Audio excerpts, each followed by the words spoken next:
Mga kwento ng pag-ibig, kwento ng pag-asa at mga kwento ng buhay dito sa Barangay Love Stories. Love Stories.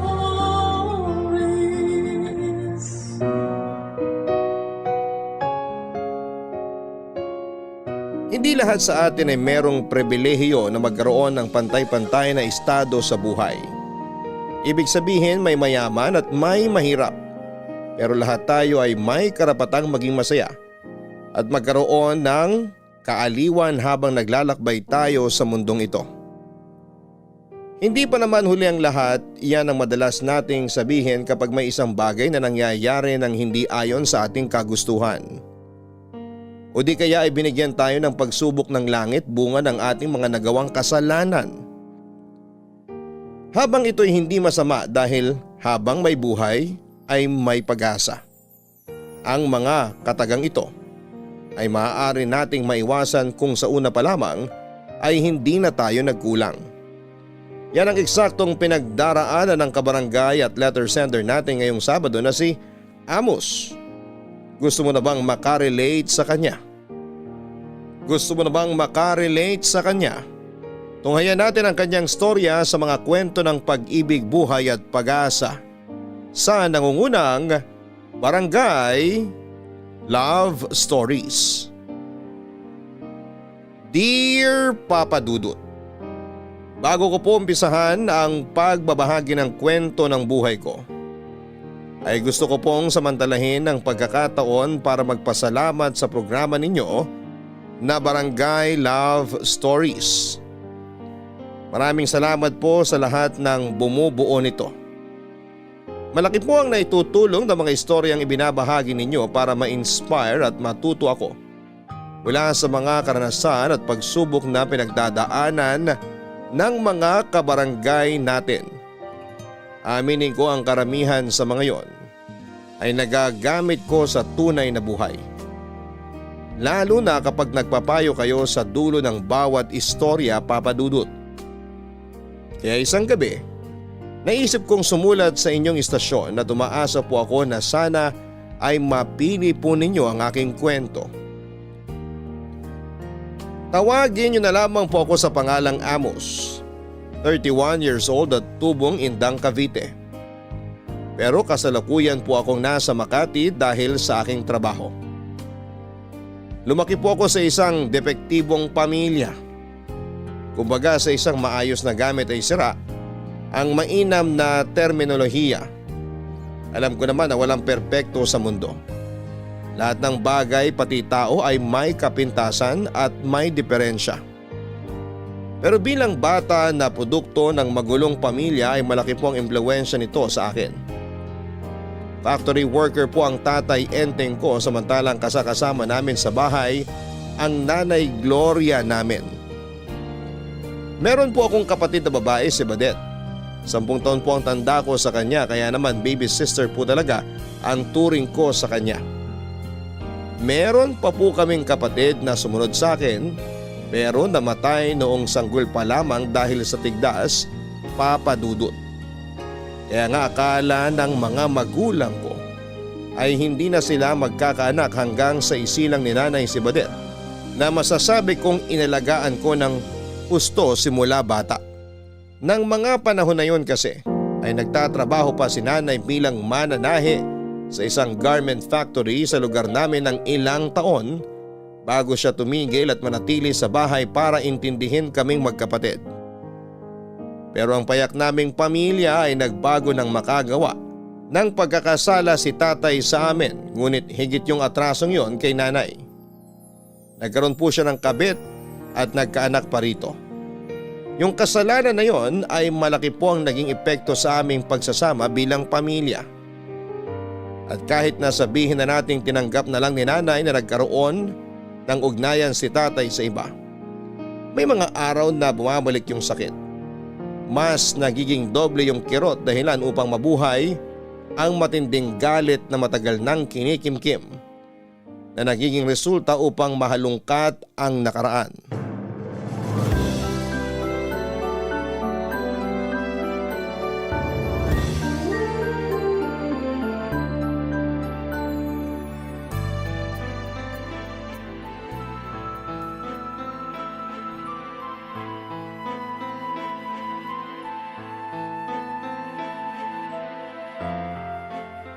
Walang hiya ka, Enteng! Dapat sa'yo binabato ng kalderong damuho ka! Uy! Kumuntik na ako dun ah! Hoy Gloria! Muntik pa ako mabukulan sa ginawa mong babae ka! Pasalamat ka! Yan lang ang binato ko sa'yo at hindi kutsilyo! Sa susunod, may tatarak na talaga sa'yong buwisit ka! Kaunti na lang, papatulan na kita! Sige, subukan mo! Tignan natin kung hindi ka matulog sa likod ng mga rehas! Mas mainam pa nga kung yun na lang ang himas-himasin mo kaysa kung sino-sino babae dyan! Napakaharot mong ungas ka! Ano na naman ba yung sinasabi mo? Ay nako, wag mo kong paandaran! Kung ako sa'yo, mag-ingat-ingat ka! Kasi isang araw bubula na lang yung bibig mo! Nay, Tay, andito na po ako. O Amos, ba't ngayon ka lang? Saan ka galing? Galing po ako sa eskwelahan, Tay. Sigurado ka? Igagaya mo pa sa'yo na sinungaling yung anak ko? Pwede ba patahimikin mo tong nanay mo? Kaunti na lang, kukutos ako na to. Ingay-ingay, napakapalaway. Apat ako pa talagang pinapalabas mong nag-umpisa ng gulong to? Sino pa nga ba? Alam nga naman yung kapitbahay. Ikaw yung maingay dito. Kanina ka pa putak ng putak. Daig mo pa inahimanok sa ingay. Nakakabingi ka na. Ay, Nay, ano na naman po bang pinagtatalunan niyo ni Tatay? Eto kasing magaling mo, Ama. Nalaman ko may nilalanding babae dun sa trabaho nila. Hindi totoo yan, Gloria. Hoy Amos, wag ka maniniwala sa nanay mong sukdulan ng sinungaling. Wag na wag mo akong matawag-tawag na sinungaling. Dahil napatunayan mo na sa akin at sa mga anak mo na hindi ka mapagkakatiwalaan.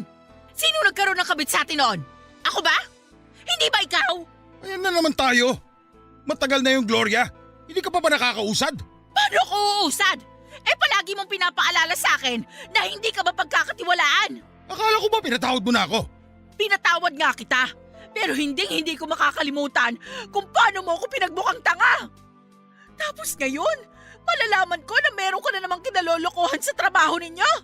Tay, totoo po ba yung sinabi ni Nanay? Anak, kasi... Kung ganun, totoo nga. Pero wala naman akong ginagawang masama. Nagkataon lang yun. Nabigyan lang na mali siya. Nabigyan ng mali siya kasi meron naman po talagang mali siya. Anong sinabi mo? Aray! Medyo tumatalas-tapas ng dila mo. Ungas ka! Bitawan niyo ako! Bitawan Hindi mo po ako sa makahinga! Amos! Aray! Nagteteng ka naman, Gloria! Bakit mo ako inampas? Sige, subukan mo pang saktan si Amos. Baka hindi kita matansyang hudas ka. Anak, ayos ka lang ba? May masakit pa sa'yo? Ayos lang po ako, Nay. Sus! Akala mo naman may ginawa ko dyan sa anak mo. Kinuwelyuhan ko lang. Pagsabihan mo yung anak mo na ayus-ayusin yung pagsagot sa akin. Hoy Amos! Tatay mo pa rin ako! Tatay ko nga kayo pero nagpapakatatay po ba kayo sa amin? Kasi kung oo, bakit hindi kayo nagbabago? Sinusubukan mo talaga ako? Bababuhin ko yung ulo mo! Di bambuhin nyo? Diyan naman kayo magaling eh. Yung manakit. Pumreno ka ha? Sumusobra ka ng bata ka! Hindi na po ako bata. 20 anyos na ako. Kaya alam ko na yung mga nangyayari. Alam ko na kung ano mga pinaggagawa nyo. Kahit anong sabihin mo, bata ka pa rin at wala kang alam.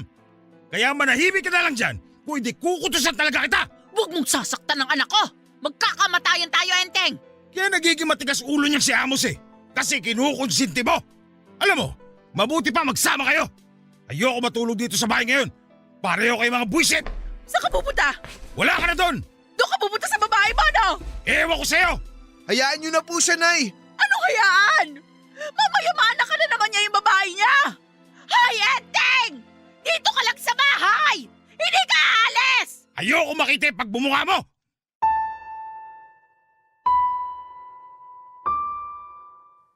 Ganun po pala talaga kapag nasira na yung tiwala ng isang tao sa iyo.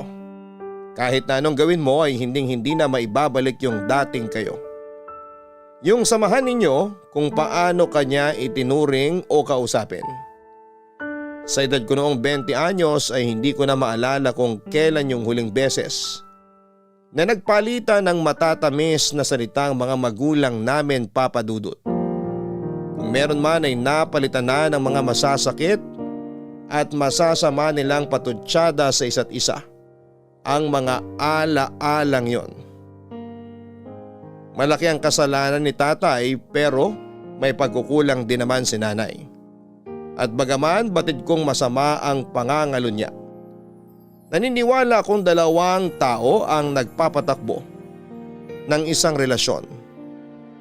Simula noon ay naging bangungot na ang pagsasama ng mga magulang namin.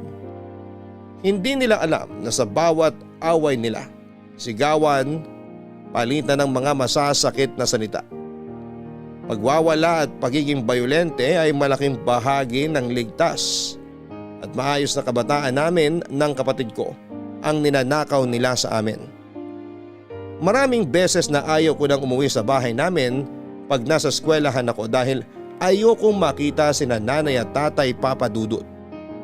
Pero alam kong kailangan dahil naghihintay sa akin si Badet. Malambing na bata po ang kapatid kong yon. Pero matatakotin siya lalo na pag may nakakarinig siya ng kalabog at malalakas na boses. Sa edad niyang 10 ay nagkaroon na siya ng trauma sa mga magulang namin lalo pat walang pinipiling pagkakataon sa mga pag-aaway nila. Isang gabi ay umuwi po ako sa bahay namin na alalang-alala dahil binalita sa akin ni nanay doon pa lang sa pinto na nawawala daw si Badet. Tumakbo raw ito noong nagsasagutan sila ni tatay kaya naman hinanap ko po kaagad ang kapatid ko. At makaraan ng kalahating oras ay natagpuan ko siya sa bakanting lote na palagi naming tinatambayan. Andito ka lang pala, Badet. Pinag-alala mo kami. Sorry, kuya. Ay, ayos lang. Mahalaga, ligtas ka.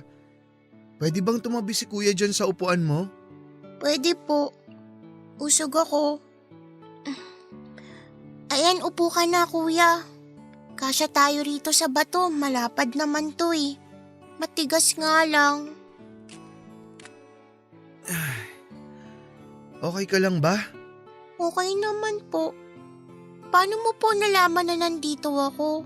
Tambayan natin to eh.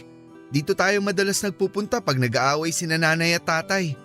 Medyo huli na nga nung maalala ko kasi halos nalibot ko na buong barangay natin kakahanap sa'yo. Sorry po ulit, kuya. Hindi ko po sinasadya na mag-alala kayo sa akin. Sabi sa akin ni nanay, tumakbo ka raw na umiiyak kanina palabas ng bahay. Tapos di ka na nila nakita ni tatay. Bakit ka ba tumakbo? Natatakot po kasi ako kanila, tatay eh. Nagsisigawan po sila kanina sa bahay, kuya. Tapos kumuha po si tatay ng plato. Binato niya po kaya nabasag po. Tana, Badet. Tana. Takot ako, kuya. Kasi galit na galit si tatay. Tapos sigaw ng sigaw si nanay. Takot ako. Makasaktan nila ako eh. Hindi ka nila sasaktan dahil ako ang makakalaban nila. Gagawin mo po yun? Oo naman. Kasi kapatid kita at hindi kita hahayaang masaktan ni nanay at tatay. Kaya huwag ka nang umiyak. Nandito lang si kuya. Huwag mo ako iiwan, kuya. Siyempre hindi. Bakit ko naman gagawin yun? Kasi malaki ka na eh. Magtatrabaho ka na sa malayo pagtapos mo mag-aral. Matagal pa naman yun. Saka kung mangyayari man yun, isasama kita. Di ba sabi ko hindi kita iiwanan? Kung nasan ako, gusto ko andun ka rin. Salamat, kuya. Ganun talaga pag mahal mo yung isang tao. Di mo hahayaang mag-isa at di mo iiwan kahit anong mangyari. Ibig sabihin, mahal pa rin ni nanay si tatay kasi di pa rin niya iniiwan kahit lagi po siya nagagalit. Ha? Sabi mo kasi pag mahal mo po yung tao, di mo hahayaan mag-isa, tsaka di mo iiwan. Oo, pero hindi ko sigurado kung mahal pa nga ni nanay si tatay. Kasi may kasalanan po si tatay kay nanay. Oo, meron. Hindi na po ba mapapatawad ni nanay si tatay? Mahirap patawarin yung kasalanan ni tatay. Pero siguro mahal pa nga siya ni nanay, kaya di pa rin niya magawang iwan si tatay. Ewan, di ko talaga alam kasi kung mahal pa nila ang isa't isa, hindi sila laging mag-aaway. Hindi sila magsasalita ng masasakit tapos naririnig pa natin. Kuya, naiinggit po ako sa mga kaklase ko kasi mababait yung mga nanay at tatay nila. Lagi nilang kinukwento sa akin na namamasyal daw sila pag Sabado tapos kumakain sa labas. Nakikipaglaro rin po sa kanila yung mga nanay at tatay nila pero sina nanay at tatay laging nagagalit at nag-aaway. Sorry Badet ha, kasi nararanasan natin yung ganito. Sorry kasi nagkaroon tayo ng mga magulang na katulad ni nanay at tatay. Wala naman po kayong kasalanan eh. Di naman natin mapipili sinong magiging nanay at tatay natin. Pero masaya naman po ako kasi kuya kita. Masaya rin ako na nandyan ka. Pakiramdam ko di ako nag-iisa. Basta wag po kayo mawawala kasi kayo lang kakampi ko. Oo naman. Ikaw din, wag na wag mong iiwanan si kuya kasi malulungkot ako. Saan po ako pupunta eh? Naliligaw pa nga ako papunta sa school. Puro ka talaga kalokohan. Kuya, pangako. Kahit tumanda ako, dito lang ako sa tabi mo. Pangako yan ha. Aasahan ko yan. Sige ba? O paano? Uwi na tayo? Madilim na eh. Mamaya ng kaunti. Baka nag-aaway pa si nanay at tatay eh. Sige, dito na lang muna tayo kahit sandali. Pero anong gagawin natin para malibang tayo? Alam ko na. Panoorin na lang muna natin yung mga bituin. Tingnan mo, ayun sila sa langit. Ang ganda at ang ningning. Uy, may bulalakaw! Hala, nakita ko rin yun. Humiling tayo, kuya. Sabi ng kaklase ko, pag nakakita daw tayo ng bulalakaw, pwede tayong humiling eh. O sige. Ayan, tapos na ako. Nakailing na ako. Ikaw ba? Tapos na rin ako. Palagay mo matutupad yung mga hiling natin? Opo, naniniwala po ako na matutupad yun. Dahil dyan, naniniwala na rin ako. Tara na, daan tayo sa plaza para malibang ka. Yay! Tara na po! Kita mo tong batang to. Kanina lang ayaw mo pa umalis dito. Kanina yon, di na ngayon. Tara na, kuya! O sige, ito na. Dahan-dahan, uy! Huwag kang tumakbo, Badet! Mahal na mahal ko po si Badet. Siya ang pahinga ko. Pero dahil sa mga narinig ko sa kanya tungkol sa pag-aaway na naman ng mga magulang namin, Papa Dudut, ay lalong tumindi ang galit ko sa puso ko para sa kanila. Para sa akin ay hindi na nila nagagampan ng mabuti ang pagiging ilaw at haligi ng tahanan dahil sila na yung dahilan para dumilim at gumuho ang aming sambahayan. Aungawarin po ako sa kapatid ko kasi napakabata pa niya. Pero unti-unti na siyang namumulat sa realidad na bagaman sama-sama nga kami sa isang bubong, pero ang takbo ng buhay namin ay wasak at depektibo na ang aming pamilya. Ayoko makitang umiiyak si Badet dahil natudurog ang puso ko, Papa Dudut. Pero wala akong magawa. Estudyante pa lamang ako ng panahon na yon at limitado lamang din ang nalalaman ko. Naisip ko sana sa ibang pamilya na lamang kami isinilang. Yung ligtas, yung tahimik, yung hindi murahan at sigawan ang gigising sa iyo sa mahimbing mong pagtulog. Yung simple kahit salat sa material na bagay o yaman sa mundong ito. Ngunit nagsisikap at punong-puno ng pag-asa na balang araw ay aasenso rin sa buhay. Yung bang nagtutulungan at nagdadamayan at meron kang matatakbuhan sa oras ng pangangailangan. Pero lahat ng iyon ay imposible na naming maramdaman sa pamilyang kinabibilangan namin. Kaya ng gabing yon ay pareho kami ng naging hiling ng kapatid ko na kung suntok sa buwan na isinilang kami sa ibang pamilya sa susunod naming buhay, sana ay hindi na lamang namin naging magulang sina nanay at si tatay.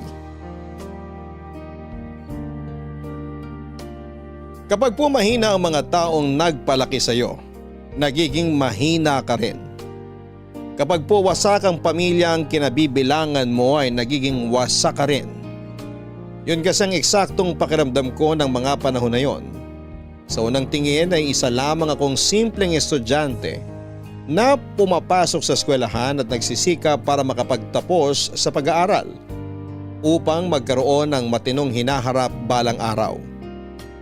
Pero sa totoo lang, wala pong direksyon ng buhay ko.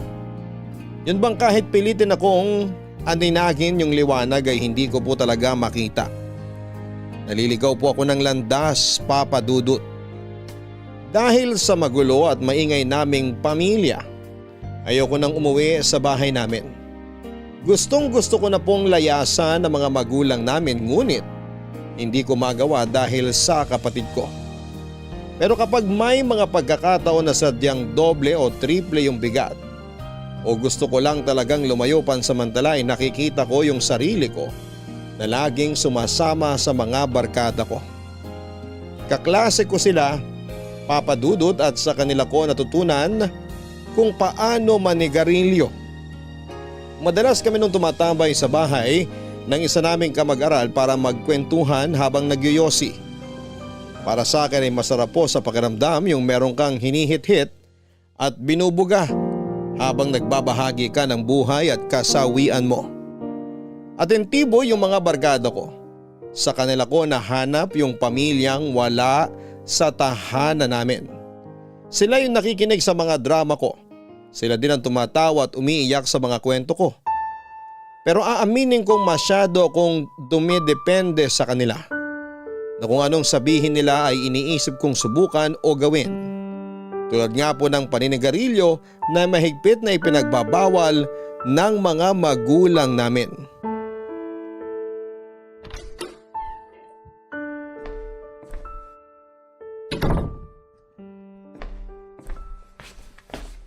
Bakit ngayon ka lang? Tay, andyan po pala kayo. Tanong ko, sagutin mo. Bakit ngayon ka lang? Galing po ako sa eskwelahan. Anong galing ka sa eskwelahan? Alauna na madaling araw. Kapo pa sarado ang eskwelahan nyo. Huwag po kayong sumigaw. Baka magising sina Badet at nanay. Wala akong pakialam. Aray, bakit po kayo namamalo? Akala mo hindi ko napapansin yung panay-uwi mo na madaling araw? Tapos lagi mo sinasabi na galing ka sa pesteng eskwelahan nyo? Yun naman yung totoo ah. Ano pong gusto niyong sabihin ko? Hoy, hindi mo mabibilog ulo ko. Ay, tay naman eh. Teka lang, ano ka mo yun? Sigarilyo ba yan? Hindi po, tay. Anong hindi? Sinungaling kang bata ka? Naninigarilyo ka no? Aminin mo! Hindi po ako naninigarilyo. Anong hindi? Akin na yung bag mo! Bakit po? Akin Wag na po. sabi! Isa! Bitiwan niyo tong bag ko. Bitiwan mo o hindi tatama ka sa akin, Amos! Ano bang ingay yan, Enteng? Sarap-sarap ng tulog namin ng anak mo eh. Kuya! Sinasabi ko na nga ba? Oh, tignan mo, Gloria! Tignan mo tong nakita ko sa bag ng magaling mong anak! Ano ba yan? Teka, sigarilyo ba yan? Akin na po yan, tay. Sa'yo ba yan, Amos? Nay, sorry. Kailan ka pa natutong manigarilyo? Nay, huwag niyo pong saktan si Kuya! Huwag kang makisali rito, Badet! Doon ka sa higaan natin! Opo, Nay. Yan ba ginagawa mo kaya madaling araw ka na umuwi dito sa bahay? Ano naman sa inyo? Aba, sumisigaw ka na ngayon? Bakit, tay? Kasalanan ba manigarilyo? Marami naman dyan naninigarilyo ah. Di naman sila nakukulong. Kaya bakit ganyan kayo ninanay sa akin? Masama sa kalusugan mong paninigarilyo! Gusto mo bang bumalik yung hika mo? Wala po akong pakialam. Akin na po yan, Nay. Dapat dito sinisira! Nay naman eh. Yan nga lang yung libangan ko eh. Anong libangan yung sinasabi mo? Di ka ba nakikinig? Masama sa kalusugan mong paninigarilyo! Kailan pa po kayo nagkaroon ng pakialam sa akin? O sa amin ni Badet? Kailan pa po ba? Anong sabi mo? Hoy, Amos! Ayusin mo yung pagsagot-sagot mo sa nanay mo! Bakit ko aayusin? Eh kayo nga lagi niyong minumura si nanay. Tapos sinasabihan niyo pa siyang baliw at siraulo. At kayo, Nay, himala na bigla kayo nagkaroon ng pakialam sa akin. Eh lagi yung sinasabi na malaki na ako at kaya ko ng sarili ko. O yan, gusto ko ng manigarilyo. Nagagalit naman kayo. Labo niyo rin eh. Kunti na lang talaga, sasapain na kita! Sige, subukan niyo. Diyan naman kayo magaling, di ba? Lagi kayong nananakit. Sanay na kami sa inyo. Para rin naman sa iyo yung pagpapaalala namin. Ikaw din na mahihirapan pag nagkasakit ka ulit. Sabihin niyo, kayo yung mahihirapan. Kasi mapapagastos na naman kayo. Hindi ka talaga titigil sa pagsagot na pabalang? Ikaw na nga ito may kasalanan, ikaw pa itong maangas! Kumpara naman sa kasalanan ko, mas malaki yung kasalanan na ginawa niyo. Kaya wag nga kayo magmalinis dyan, Tay. Bastos talaga yung bibig mo! Hoy, Enteng! Bakit mo naman sinigmurahan si Amos? Yung anak mo kasi, Anak, lumalaking walang ayos modo! ka lang ba? Yung ba natututunan mo sa eskwelahan? Mabuti pa, huminto ka na sa pag-aaral! Nagsasayang lang kami ng pera sa iyong bulakbul ka! Pahirap kayo magkapatid sa buhay namin! Simulat sa pool, ganyan na trato niyo sa amin ni Badet. Nag-anak pa kayo. Nakakahiya naman sa inyo. Tama na, Amos! Gusto mo bang paduguin pa ng tatay tatay mo yung bunganga mo? Eh di pa duguin niya! Halika rito, hayop ka! Makikita mo hinahanap mo! Tumigil na kayo, sabi! Sino ba ang tatay ko para pagsabihan akong mali ang ginagawa ko samantalang siya ay nakagawa ng hindi tama noong araw? At kahit na sabihin na nating lumipas na yon, o lasing lamang siya kaya nangyari sa kanila ng babae niya tulad ng mga kwento niya sa amin o kung anumang kabulaanan. Para sa akin ay wala pa rin siyang karapatang pakialamanan yung nag-iisang bagay na kinakaaliwang kong gawin. Kung magkasakit man ako sa paninigarilyo, wala akong pakialam. Katawan ko naman ito at hindi naman sa kanila. Yun po yung nasa isip ko ng mga panahon na yon, dahilan para lalo kong hindi sundin at sa halip ay nagrebelde po ako sa mga magulang namin, Papa Dudut. Para sa akin ay walang karapatang mangaral ang isang tao kung siya mismo nakagawa ng katiwalian sa buhay niya. Dahil ano pang magiging silbi ng mga tinuturo niya lalo na kung hindi naman siya nagbabago. Kaya galit po ako kay Tatay Papa Dudut. Sinira niya yung pamilya namin dahil naging makasarili siya. At hindi pa po doon natatapos ang lahat dahil pinangatawanan na talaga ng demonyo kong ama ang pagiging sakim at masamang tatay niya. Tama ako nang sabihin kong hindi ko siya kinakikitaan ng pagbabagong buhay. Dahil isang araw ay nagkaroon na naman sila ng matinding pag-aaway ni nanay matapos siya nitong mahuli sa akto na may kinakalantari na ibang babae. Ano ba bang kulang sa akin, Enteng? Bakit mo nagawa sa akin to? Yan na naman yung drama mo, Gloria! Nakakasuka ka! Tigilan mo yan, pwede ba? Ako ba ngayon ang nakakasuka? Eh sino ba yung nahuli kong may kahalikang ibang babae? Hindi ba ikaw? Walang hiya ka! Akala mo siguro hindi kita pupuntahan doon sa pinagtatrabahuan mo, no? Hayop ka! Napakawalang hiya mo! Aray! Tigilan mo nga yan! Nasasaktan ako! Sinabi na tumigil ka na! Tumigil ka na! Wala pa nga yan kumpara sa sakit na pinararanas mo sa akin, nulupong ka! Nay, Tay! Ano po nangyayari? Kuya, natatakot po ako. Diyan ka lang sa likod ko, Badet. Huwag kang matakot. Si Kuyang bahala sa'yo. Nay, Tay! Nag-aaway na naman ba kayo? Lumabas lang kami saglit ni Badet para bumili ng ulam tapos maaabutan namin kayong ganyan na naman. Etong nanay mo kasi sumugod doon sa trabaho ko. Tapos nag-iskandalo. Hoy, demonyo ka! Gusto mo pa talagang magbalinis sa anak mo? Eh napakadumi mo namang hayop ka! Nagsalita yung akala mo malinis. Kuya, natatakot po ako kina nanay at tatay. Badet, Tana! Tingnan niyo ginawa niyo kay Badet. Di po ba pwede na mag-usap na lang kayo ng mahinahon para di natatakot kapatid ko? Hindi ako sumisigaw dito. Yang nanay mo parang nakalunok ng mikropono. Ang kapal na mukha mong baliktarin ako! Hindi ako magkakaganito kung hindi kita naaktuhang nililingkis at nilalaplap yung katrabaho mo! Yung bunganga mo ha, Gloria. Naririnig ka ng mga bata, oh. Ngayon, nahihiya ka sa kanila? Eh, nung ginagawa mo yon, naisip mo ba yung mga anak mo? Hindi, di ba? Ay, ewan ko sa'yo.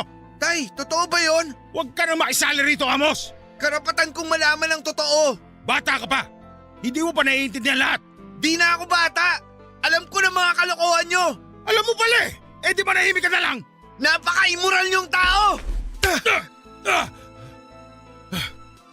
Nakuha mo talaga ako suntukin? Matapang ka na, ganon? Lintik kang bata ka! Babalihan kita ng buto! Aray! Aray ko! Huwag sasaktan Gloria, ang anak tika! ko! Tigilan mo magpalo sa akin! Lumayas ka na rito!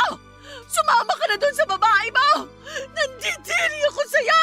Aalis talaga ako! Nakakaburito kayo! Pare-pareho kayong baliw! Ikaw ang baliw. Bastos ka talaga, Amos! Mas bastos ka. Kasi hindi mo na iniisip mararamdaman namin. Di ka na nahiya. Paulit-ulit mo na lang sinasaktan si nanay. Siguro nga panahon na para umalis ka na sa buhay at bahay namin. Aanin namin yung tatay na katulad mo. Hindi ka mabuti impluwensya sa amin ng kapatid ko. Lakas ng apo mong pagsalitaan ako ng ganyan ah! Bakit? Kaya niyo ba pag umalis ako? Sigurado namang kakayanin namin ng wala ka.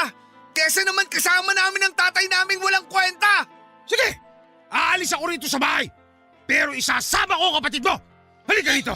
Halika! Halika rito, Badet! Bitawan mo yung anak ko! Halika, sumama ka! Sumama ka sa akin! Bitawan mo si Badet! Hindi mo isasama ang kapatid ko!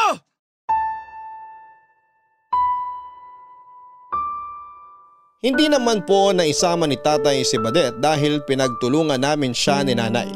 Sa huli lumayas na lamang po siya sa bahay namin. Kung ako man po yung nasa posisyon ni nanay ay palalayasin ko rin si tatay dahil namumuro na siya sa mga katarantaduhan niya. Tapos ang lakas pa ng loob niyang idahilan na aburido na siya sa pamilya namin samantalang siya nga ang dahilan kung bakit kami nagkagulo. Hindi ko po maiisip kung anong tumatakbo sa utak ni tatay at kitang kita ko sa mga mata niya. Yung pagnanasang iwanan kami. Hindi po siya nakontento kung ano-ano pang mga masasakit na litanya ang mga sinabi niya na kung maselang kang tao ay siguradong ikakapilas ng puso mo pag narinig mo.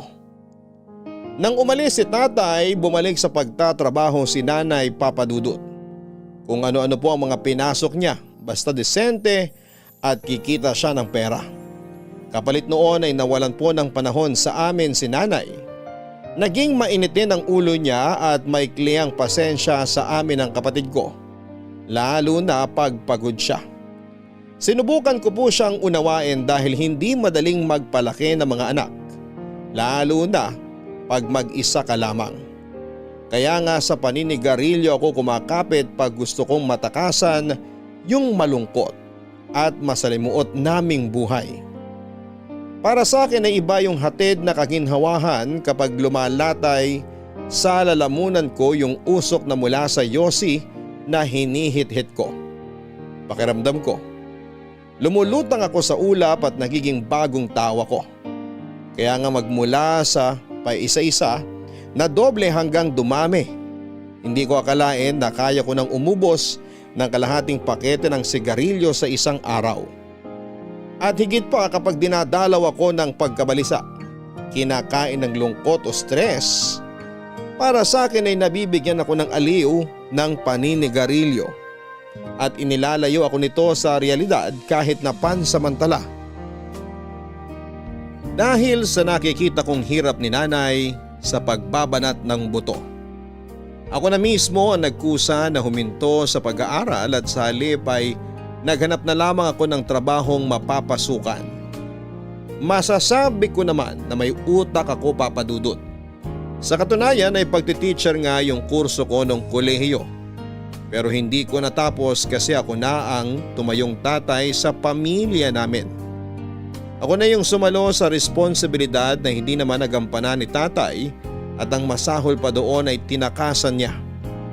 Aaminin kong hindi madali kahit katuwang ko naman si nanay. Wala naman akong karanasan sa pagiging breadwinner. Pero lahat ng pagdududa at alinlangan ay isinantabi ko. Lahat ng pagkukulang ng mga magulang ko sa amin ay pinunan ko nang nakapasok ako sa call center bilang agent.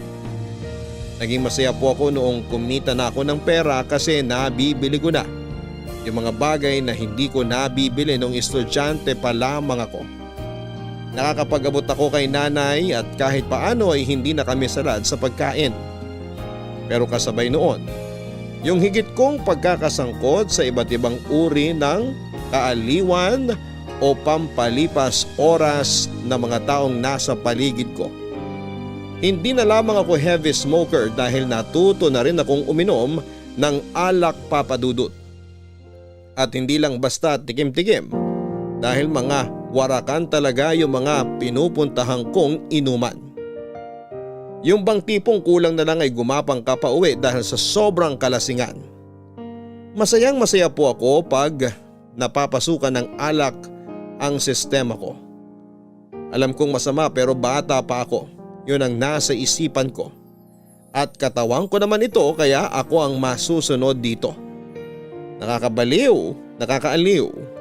Yan po ang eksaktong tawag sa pakiramdam na dulot sa akin ng paninigarilyo at pag-iinom. At hindi nga nagtagal ay naging bisyo ko na ang mga yon. Dahilan para mapansin na ako ng nanay ko.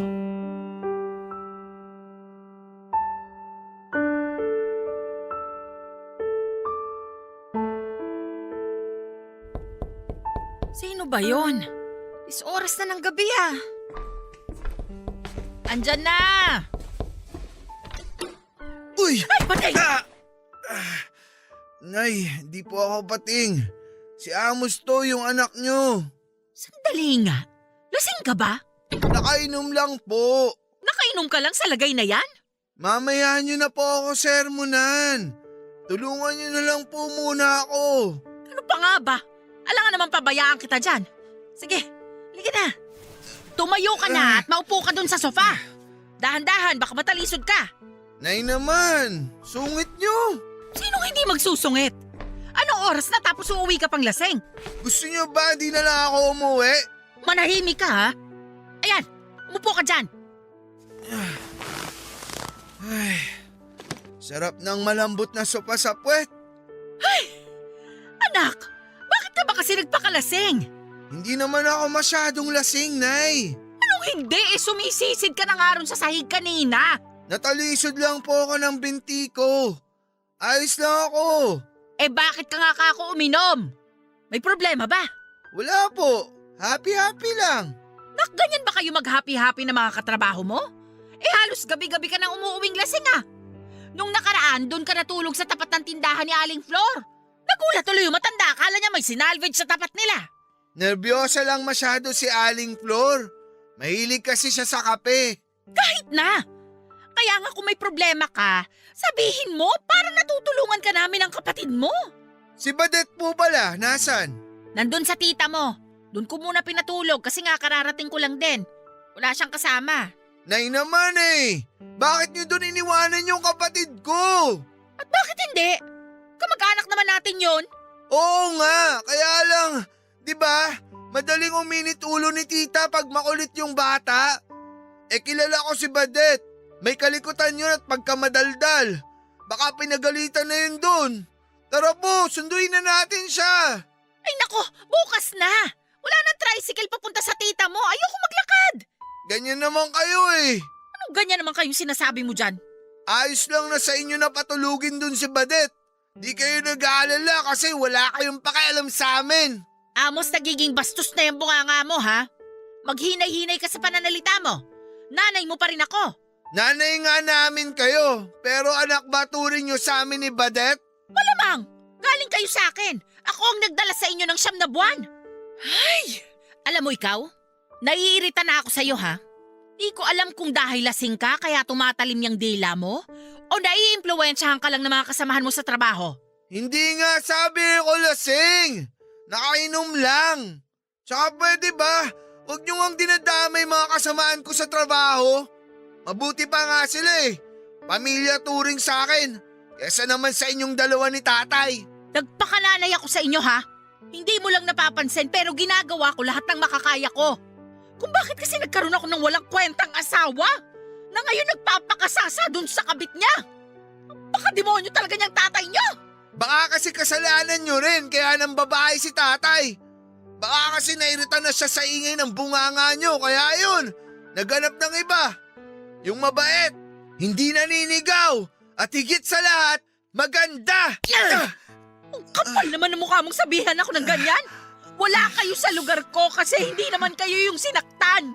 Nasaktan din kami nung iwanan tayo ni tatay. Pero ako yung mas nasaktan kasi ilang beses akong iniputan sa ulo ng tatay niyong pamangkin ni Satanas. Tapos ipapamukha mo sa akin na nagkulang ako?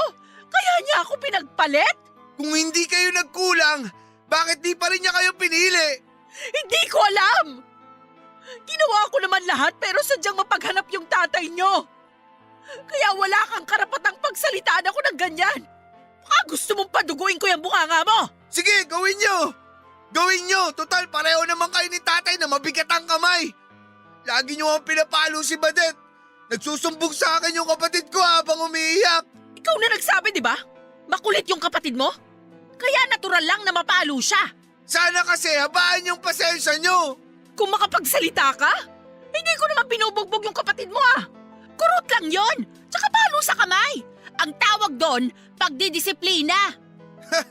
Ibang klase talaga kayo ni tatay.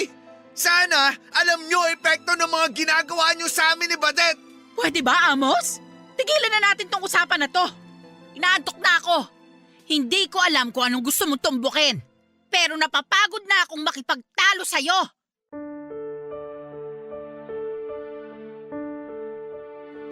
Hindi po totoo na kapag lasing ka, hindi mo alam ang mga sinasabi at ginagawa mo.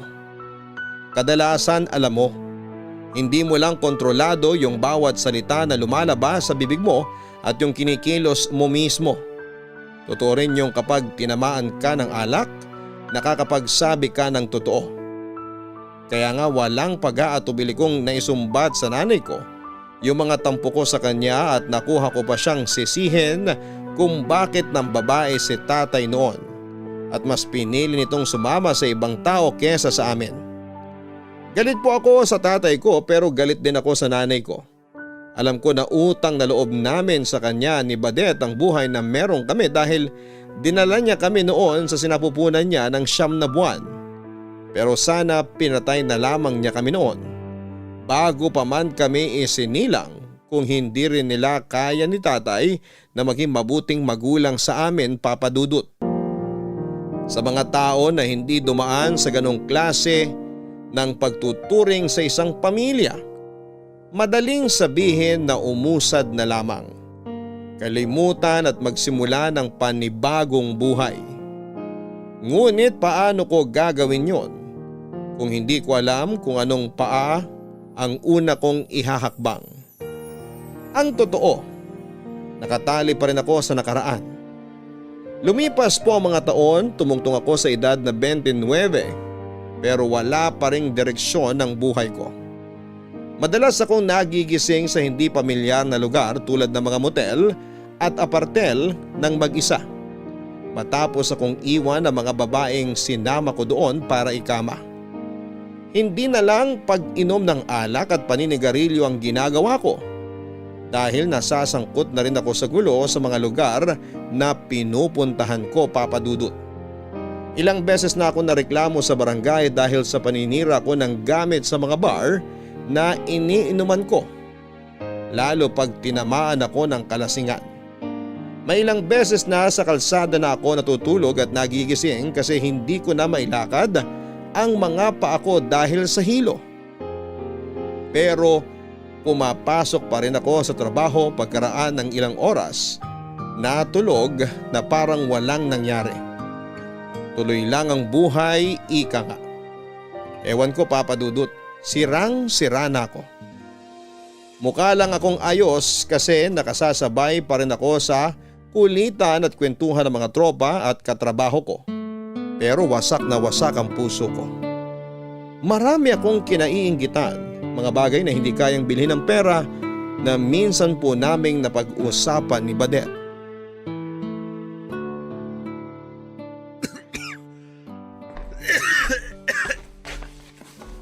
Kuya, natutubig. Mukhang masama na yung ubo mo ah. Pa-check up ka na kaya. Ayos lang ako, Badet. Nasamid lang ako. Akin na yung tubig. Salamat. Hindi ganyan yung ubo ng nasamid. Tsaka parang nung isang araw pa yan ah. Sabi ni nanay di ka raw pumasok ngayon kasi masama pakiramdam mo. Masakit lang ulo ko. Pero wala naman akong lagnat. Ayoko umarap sa computer at tumanggap ng tawag pag ganito pakiramdam ko. Madali uminit ulo ko. Pero ayos lang talaga ako. Di mo kailangang mag-alala. Sa katunayan, medyo guminhawa na nga pakiramdam ko kasi nakatulog ako ng mahaba. Puyat lang siguro to. Madalas ka bang puyat? Medyo, kasi paiba-iba shift ko eh. Minsan pang araw ako, minsan pang gabi. Kahit ilang taon na ako nagtatrabaho sa call center, di pa rin sanay katawan ko sa pabago-bagong schedule. Kuya, alagaan mong sarili mo. Huwag mong abusuhin kasi hindi ka na bumabata. Mahirap magkasakit. Alam ko naman yun at salamat sa pagpapaalala pero kaya ko na sarili ko. Malakas yata tong kuya mo. Sige, sabi mo yan eh. Nga pala, kumusta ang pag-aaral mo? Mabuti kuya. Masaya ako sa kurso ko. Nag-e-enjoy ako sa klase. Yun yung mahalaga. Kasi pag hindi ka nag-e-enjoy sa pinag-aaralan mo, sayang naman pinapasok mo. Natanong ko kasi napagkwentuhan namin ng katrabaho ko yung kapatid niya. Siya rin kasi nagpapaaral dun. Ayun nga, gusto nun mag-masscom pero pinakuha sa kanya ng katrabaho ko tungkol sa pagbibusiness. Ano nangyari sa kapatid niya? Panay bagsak yung grado. Tumataginting na 5. Tapos meron ding incomplete. Ah, ganun ba? Nakakalungkot naman. Pero kinausap niya na ba yung kapatid niya? Kinausap niya kaya nga niya nalaman na hindi pala tumasaya sa kursong pinakuha niya. Ayun, pinalipat na lang niya sa gustong kurso. Sana maging maayos na yung pag-aaral ng kapatid niya. Pero grabe yung gastos. Medyo mahal din kasi per semester sa college na pinapasukan ng kapatid niya eh. Naiintindihan ko rin naman yung kapatid niya kasi mahirap pag-aralan yung kursong di mo gusto. Pero gets ko rin yung katrabaho mo. Baka may dahilan kaya yun yung pinakuha niya sa kapatid niya. Oo, kasi gusto nun magnegosyo. Di rin naman siya college graduate tulad ko. Kaya sa kapatid na lang niya pinasa yung naunsyamin niyang pangarap. Pero mali pa rin yun. Lalo kung wala sa kursong yun yung puso ng kapatid niya. Kaya nga ikaw, hinayaan kita na kunin yung kurso na gusto mo. Kasi ikaw naman yung papasok sa eskwelahan araw-araw para mag-aral, hindi ako. At pag di ka masaya sa pinag-aaralan mo, di ka rin gaganahan. Kaya nagpapasalamat ako sa'yo kuya kasi pinag-aaral mo ko. Normal lang naman na pag-aralin kita. Sabi kasi sa akin ni nanay na tumigil na lang daw ako sa pag-aaral. Maghanap na lang daw ako ng trabaho para matapos na yung pagpapagawa natin dito sa bahay. Talaga? Sinabi niya yun? Oo, nung isang araw lang. Hayaan mo, kakausapin ko si nanay. Wag na kuya, baka mag-away lang kayo Wala akong pakialam. Kung makapagsalita kasi siya, akala niya siya nagpapaaral sa'yo. Palagpasin mo na yun kuya. Baka nasabi niya lang yun kasi gusto na lang niyang matapos na tong bahay natin. Natitirhan naman natin tong bahay kahit di pa tapos. Masyado lang siyang maarte. Ang sabihin mo, gusto lang niyang may maibida sa mga kapitbahay natin. Yang sinanay talaga minsan nakakainis Imbis na palakasin niya loob mo sa pag-aaral mo, kung ano-ano pang sinasabi sa'yo. Parang di ka na nasanay kay nanay. Diba, bata pa lang tayo, ganyan na siya pati si tatay. Oo, kaya nga ang malas natin kasi mga magulang natin sila. Kumusta na kaya si tatay? Ewan, Di mo ba siya namimiss? hindi. Saka di ko na siya masyadong iniisip. Bakit ko ba iisipin yung tao nang iwan sa atin? Aksaya lang yun ng oras. Ikaw ba? Huwag mong sabihin na namimiss mo siya. Masama na ba akong anak kung sasabihin kong oo? Na minsan namimiss ko siya? Di ka masamang anak. Kung yan yung nararamdaman mo, wala namang mali dyan. Ay, kahit ilang taon na yung nakalipas, may mga araw na hinahanap-hanap ko pa rin si tatay. Kasi kahit naman papaano, mabait siya sa atin lalo pag di sila nag-aaway ni nanay. Di ko mapigilan isipin kung naaalala pa ba niya tayo o ano. Baka naaalala pa niya tayo pero hanggang doon na lang yun. Minsan, di naman yung tao mismo yung namimiss natin Yung panahon lang nakasama pa natin sila. Kuya, hanggang ngayon ba, hindi mo pa rin napapatawad si tatay? Hindi. Ewan ko rin kung darating pa yung araw na mapapatawad ko siya kasi sa ngayon, malabong mangyari yun. Si nanay? Bakit mo naman natanong yan? Kahit hindi mo kasi sabihin, ramdam ko na may tampo ka kay nanay. Tsaka, naririnig ko kayong nagkakasagutan. Hindi ako bingi at ayoko magbulag-bulaga na may mali. Ay, sorry Badet. Di ko sinasadya na marinig mo pa yon. Ayos lang, kasi totoo naman yung mga sinasabi mo sa kanya na palaasa siya at pinagsasalitaan tayo ng kung ano-anong di maganda lalo na pagpagod siya.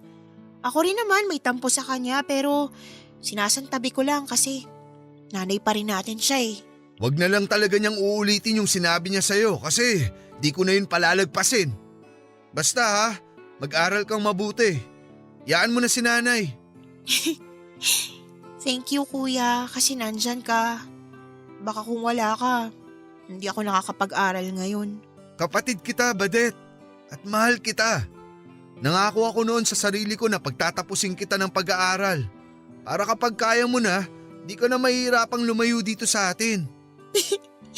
Saan naman ako pupunta? Ewan ko. Bahala ka na. Basta ligtas ka. Ba't mo naman naisip na gusto kong umalis? Baka kasi gusto mo ng katahimikan, ng peace of mind. Yung walang tao na magdidikta sa'yo at magsasabi ng di maganda. Tulad ng ginagawa ni nanay. Pero pag umalis ka, kausapin mo pa rin ako ha. Mamimiss kita. Ewan ko sa'yo kuya, hindi ako aalis. Kung umalis man ako, uuwi pa rin ako dito sa bahay natin kasi mamimiss ko pa rin kayo ni nanay. Pamilya ko kayo at mahal ko kayo.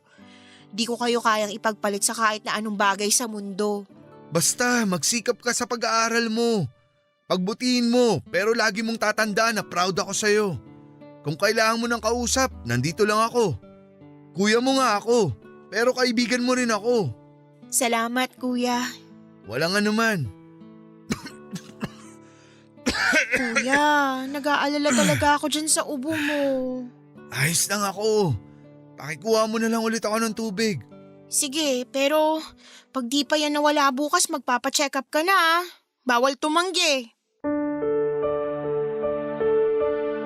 Kakayosi ko yon kaya ako sinumpong ng matinding ubo o papadudot.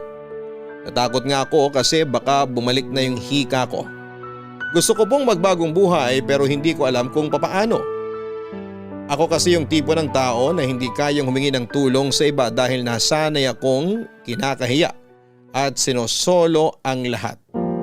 Pero mapilit ang kapatid ko.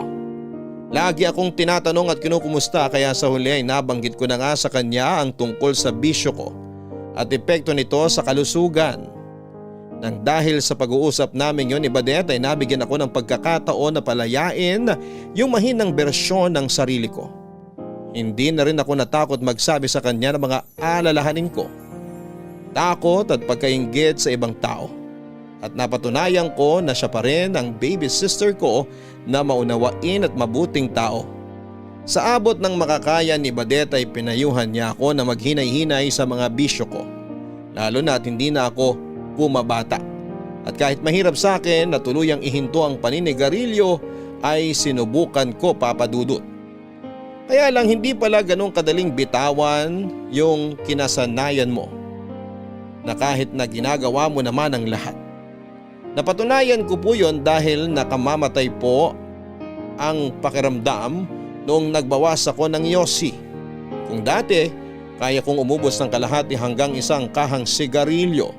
Nagbawas po ako hanggang sa nakatatlong stick na lamang ako. Pero naglalaway po ako papadudot. Para akong asong nabubuwang. Hindi rin ako makatulog ng maayos, gawa na rin ng paiba-ibang schedule ng shift ko. Mas kinakain ako ng kalungkutan. Sumasakit ng matindi ang ulo ko at nagiging aburido ako at hindi rin ako mapakali. Meron akong bagay na hinahanap-hanap na kulang at alam kong yosi lamang ang makakapuno noon. Nagkontrol din po ako sa pag-inom ng alak pero lumakas naman ang pagkakape.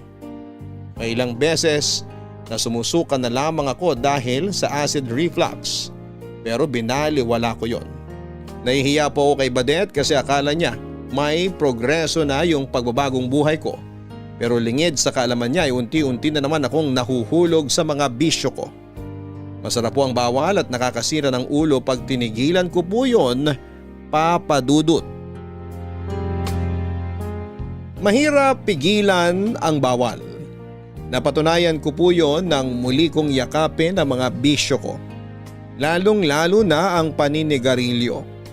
Simula noong bumalik ako sa pag-yose ay hindi ko na po naranasan yung mga sintomas na dulot ng paghinto ko dito. At aaminin kong naging maligaya muli ako. Kaya nga mas lalong tumindi ang addiction ko sa sigarilyo hanggang sa hindi ko na lamang namamalayan na kaya ko na ulit umubos ng 20 peraso o higit pang stick kada araw. Bukod sa tradisyonal na paghit-hit ng tabako, nagvi-vape na rin po ako papadudot. Ginagawa ko yon pag off ko para hindi maghinala ang kapatid ko na bumalik na naman ako sa dating gawi. Pero lahat ng kasiyahan ay may katapusan. Lalo na kung hindi mo ito nakukuha sa mabuting paraan. Nagsimula po yon nung kasagsagan ng pandemya at tinamaan ako ng COVID-19. Nahirapan po ako makarecover ang katawan ko at akala ko ay katapusan ko na. Pansamantala kong hininto ang mga bisyo ko habang nagpapagaling. Pero muli akong nalulong pagkalipas ng ilang buwan. Ewan, nakakabaliw yung pandemya at ang paninigarilyo lang ang sumalba sa akin. Alam kong bawal pero palihim po akong humihit-hit ng tabako. Lumipas ang mga buwan at hindi na ako nakawala sa bisyo ko hanggang isang araw ay naaktuhan ako ni Badet na naninigarilyo na dahilan para magalit siya ng husto sa akin.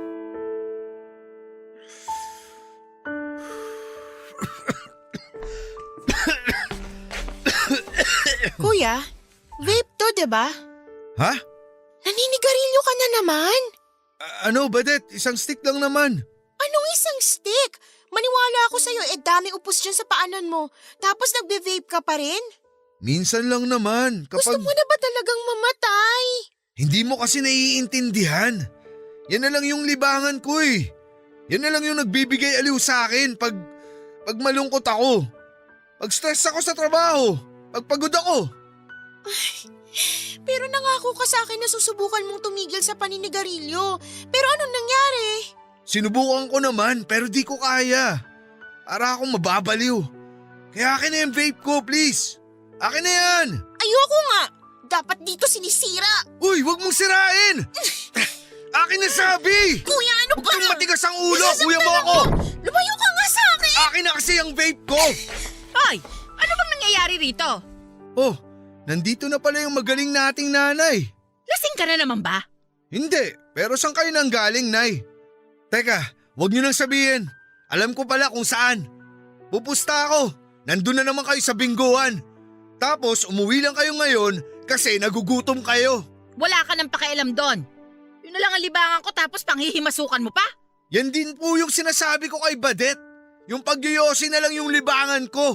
Pero pinakaikialaman pa ng magaling yung anak. Hindi ko pa kakialaman yung pagyoyosi mo kung di ka nagsabi sa akin na titigil ka na. Di ka ba nakikinig?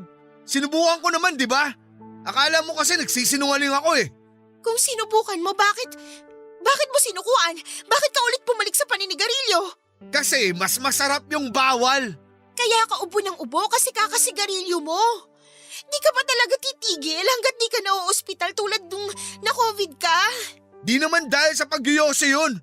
Nagkataon lang yun kasi nga may pandemya. Tapos nagkakawaan pa ng sakit. Kung di naman ako tinest, di ako magpo-positibo kaya ano pang pinuputok ng butsi mo? Di naman ikaw bumibili ng sigarilyo ko. Ako naman ah. Ando na tayo na ikaw yung gumagastos sa sigarilyo mo pero sana maisip mo na nag-aalala kami ni nanay. Baka ikaw oo. Pero si nanay duda ako. Talaga ba, Nay? Nag-aalala ka sa akin? Ay naku Badet, hayaan mo na yung kuya mo. Kung gusto niya magkasakit kakasigarilyo niya, bahala siya. Total napakatigas naman ang ulo niya. Oh, kita mo na? Yan ba yung sinasabi mo nag-aalala? Nay, ba't kayo ganyan? Di ba kayo natatakot na baka magkasakit si kuya? Sabi niyo may hika siya, di ba? Eh, tigas-tigas nga ng ulo. Hindi ka ba nakikinig? Saka matanda na yang si Amos. Alam na niyang ginagawa niya. Hoy Amos, sinabihan na kita dati na tigilan mo na yung kakasigarilyo. Pero hindi ka naman nakikinig. Nakakasawa ka ng pagsabihan, alam mo ba yon? Diyan naman kayo magaling eh. Kailan ba kayo nagtyaga sa amin? Parang di nyo kami anak kung ituring. Uulitin na naman ba natin yung usapang yan? Nay, please, tama na po. Huwag na po kayong ganyan sa amin ni kuya, oh. Kinakampihan mo na tong kuya mo? Pero tama naman siya sa mga sinabi niya. Kahit kasama namin kayo, di namin nararamdaman na may nanay nga kami. Anong gusto niyong gawin ko para maramdaman niyo? Sige nga! Bakit kami tinatanong mo? Kami ba yung nagdala ng mga anak sa mundong to? Di ba dapat alam nyo na yun kasi kayo ni tatay yung mga magulang namin? Huwag niyo ang mabanggit-banggit yung tatay niyo. Nasusuka ako. Dapat talaga may licensure exam sa gustong maging magulang. Yung mga bumagsak, kinakapon para di na magkaanak. Ano kami? Aso't pusa para kapunin? Buti pa nga yung aso't pusa marunong magmahal eh. Eh kayo? Sumusobra ka na talagang lalaki ka, ha? Nay, kuya, please, tumigil na po kayo. Yang kuya mo ang patigilin mo, wag ako. Bigla-bigla na lang nangaaway, hindi ko naman inaano. Nagiging kaugali na ng mga basagulero dun sa kanto. At least, di ka ugali nyo. Wisit ka talaga? Sinabing tumigil na kayo. Nay, kuya. Oh, Badet. Ano nangyayari sa'yo? Anak, bakit? Badet! Badet! Anak! Gumising ka! Badet! Sinugod po namin si Badet sa ospital ng araw na yon at nanatili siya roon ayon sa atas ng doktor na tumingin sa kanya. Hindi ko po alam na merong sakit si Badet. Doon na lamang pumasok sa isip ko yung putla ng balat niya at panghihina ng katawan niya bago siya hinimatay. Tapos inaway ko pa siya at sinigawan at pinagsalitaan ng hindi maganda. Para sa akin ay pwede namang hindi ko na lamang siya pinatulan at inunawa ko na lamang ang nararamdaman niya bilang kuya niya. Pero masyado po akong nabulag ng emosyon ko at hindi ko na naisip ang maging matino. Sising-sisi po ako ng mga panahon na yon kasi pakiramdam ko ay kasalanan ko kung bakit nasa ospital ang kapatid ko. Ngunit huli na pala ang pagsisisi kong yon dahil merong paraan ang tadhana para maningil sa mga bagay na nagawa natin na hindi nakabubuti sa ating sarili at sa ating kapwa. Nasabi ko po yon dahil pagkaraan ng ilang mga hospital test na isinagawa kay Badet ay na-diagnose po siya na meron siyang lung cancer. At ang masakla pa ay nasa final stage na po yon, Papa Dudut. Kulang na lang ay gumuho ang mundo namin ni Nanay matapos naming malaman ang sakit ni Badet. Palaisipan sa amin kung paano siya nagkaroon ng ganong karamdaman dahil hindi naman siya naninigarilyo at kilala kong maingat at malinis sa katawan ng kapatid ko. Yun pala ay kasalanan ko, Papa Dudut, dahil nakuha ni Badet ang cancer sa paninigarilyo ko o yung ba yung tinatawag nilang second hand smoke. Halos gumuho po ang mundo ko nang malaman kong kagagawan ko kung bakit may sakit ang kapatid ko. At kahit maliit ang tsansa na makaligtas pa siya, iginapang ko po ang gamutan ni Badet ngunit makaraan lamang ang 5 buwan ay binawian siya ng buhay. At hindi ko alam kung paano ko mapapatawad ang sarili ko dahil sising-sisi pa rin ako at panay ako nang hingi ng tawad sa kanya hanggang libingan.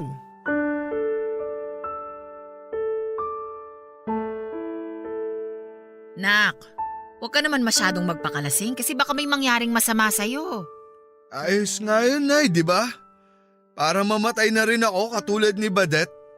Para makasama ko na siya. Huwag mo namang sabihin yan. Ayokong mawala ka rin sa akin. Hindi ko kasi alam kung paano mawawala yung sakit, Nay. Kaya ako umiinom kasi umaasa ako na kahit saglit, baka makalimutan ko yung nangyari kay Badet. Wala na po yung kapatid ko eh. At kasalanan ko kung bakit siya namatay. Hindi mo naman ginusto yun. Hindi mo yun kasalanan, anak. Kasalanan ko po yun. Kasi di ako nakinig sa inyo. Kung sana tinigilan ko na noon pa yung paninigarilyo. Eh di hindi magkakakanser yung kapatid ko. Kung bakit kasi siya pa yung tinamaan eh. Bakit di na lang ako? Hindi naman natin hawak yung buhay natin, anak. Hindi rin natin alam kung kailan tayo kukunin. Diyos lang ang nakakaalam nun. Kaya nga bakit si Badet pa? Bakit di na lang po ako? Hindi ko alam ang sagot dyan. Pero ako man nasasaktan sa pagkawala ng kapatid mo. Napagdaanan ko na to nung namatay yung isa niyong kapatid. Kaya akala ko hindi na masyadong masakit. Pero masakit pa rin pala. Mas doble yung sakit na nararamdaman ko ngayon kasi hindi madaling mawala ng anak. At baka hindi ko na kayanin kung pati ikaw mawala pa sa akin, Amos. Hindi ko lang po maintindihan kasi ganun na lang po kadaling nangyari ang lahat eh.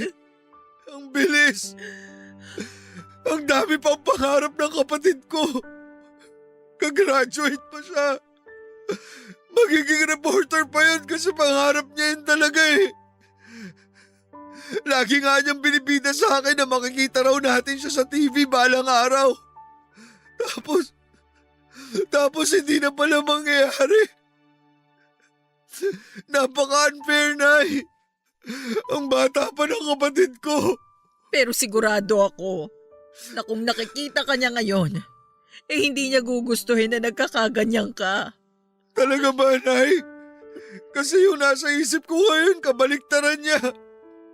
Baka galit sa akin yung kapatid ko eh. Bakit naman siya magagalit sa'yo? Kasi kasalanan ko kung bakit siya namatay. Itong bisyo ko yung pumatay sa kanya. Ang tanga ko kasi. Dapat sa sarili ko binabatukan. Yan pa. Tigilan mo na yan! Huwag mong saktan yung sarili mo! Sinong sasaktan ko, Nay? Kasalanan ko naman talaga. Hindi naman kita sinisisi, di ba? Hindi ko rin tanggap na kinuha sa atin na maaga si Badet. Pero ayoko maramdaman mo na kasalanan mo yung nangyari. Hindi natin kontrolado ang lahat. Wala tayong kakayahan para malaman ang mangyayari sa hinaharap. Pero tandaan mo na hindi mo naman kailangang harapin ang buhay ng mag-isa. Kasama mo ko, anak. Nanay mo ko, hindi ba? Opo, Nay. Marami na akong pagkukulang sa inyo ng mga anak ko. Simula nung mga bata pa lang kayo, lalo na sa iyo, Amos. Kaya sana patawarin mo si nanay. Marami akong napagtanto nitong nawala si Badet. Marami rin akong pinagsisisihan. Kung pwede ko lang ibalik yung nakaraan, sana mas pinagbuti ko pa yung pagiging nanay ko sa inyo. Naniniwala ako na ginawa niyo naman po yung lahat ng mga kaya niyo. Di lang talaga kayo yung pinakamagaling na nanay. Pero wala naman pong perpekto. Kaya nga gusto kong bumawi. Ewan ko, pero ayoko na ulit mawala ng anak. Kasi hindi ko na talaga kakayanin. Sana mapatawad mo ako sa mga pagkukulang ko noon sa inyo. Sa hindi ko pagiging mabuting ina. Matagal ko na po kayong pinatawad. Siguro kung may nararamdaman man ako ngayon sa inyo, tampo na lang. Ayoko rin naman kayong kamuhian habang buhay kasi kayo pa rin yung nanay namin. Pinarealize sa akin ni Badet na mahalaga pa rin kayo. Kasi nanatili kayo sa tabi namin nung iniwan tayo ni tatay. Di nyo kami nabandona o pinabayaan. Hindi ko yun magagawa kasi mga anak ko kayo. Pero aminado ako na malaki yung pagkukulang ko kasi nasasaktan din ako noong mga panahon na yun. Nagmahal lang naman ako. Bakit kailangan akong pagmukhaing tanga ng tatay nyo? Pero ayun nga, kinatagalan, unti-unti napalaya ko na rin yung sarili ko sa pag-ibig sa tatay nyo. Medyo mabagal lang at matagal yung pag-usad ko kaya naapektuhan yung pagiging nanay ko sa inyo. Pero hindi ko dedepensahan ang sarili ko. Malaking kasalanan at pagkukulang ko sa inyo. Sana mas naging matatag ako kasi magulang na ako eh. Di na yung tungkol sa akin kasi may mga anak na ako. Mas dapat kayo na ang inuna ko. Tapos na naman po yun, Nay. Ang mahalaga yung ngayon. Sana dumating din yung pagkakataon na makausad ako sa pagkawala ni Badet. Makakausad ka. Tayo. Hindi ka nag-iisa kasi kasama mo ko, anak. Salamat, Nay. Namimiss ko na po si Badet. Namimiss ko na po yung tawa, yung ingay, yung kakulitan at yung mga kwento niya. Namimiss ko na rin yung kapatid mong yun, anak. Lalo na yung nagagalit siya sa akin pagdating ko sa bahay galing sa bingguhan. Pero ang mas namimiss ko sa kanya, yung lambing niya. Lalo kapag hinihilot niya yung mga binti kong nangangalay.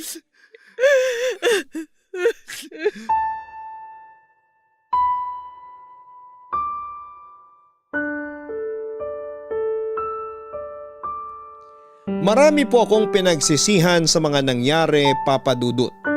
At kahit na sinabi ni nanay na walang may gusto sa pagkamatay ni Badet dahil sa sakit na kagagawa ng bisyo ko ay alam ko sa sarili ko na ako pa rin ang responsable kung bakit hindi na matutupad ng kapatid ko ang mga pangarap niya.